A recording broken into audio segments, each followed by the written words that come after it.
Hello Rustam, আফসোস করিস না।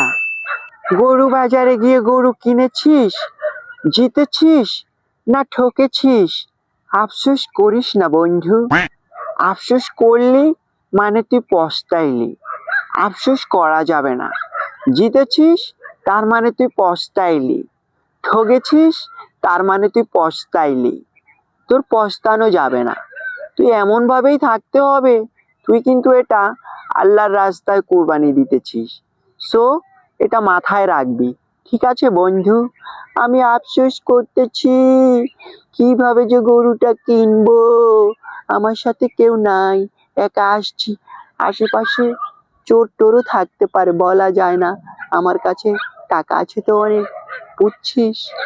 আমি রাখি রে, গরু কিনতে হবে। আমার আফসোস, আমি গরু কিনতে পারতেছি না। দামে বনে না আমার সাথে ব্যাপারী।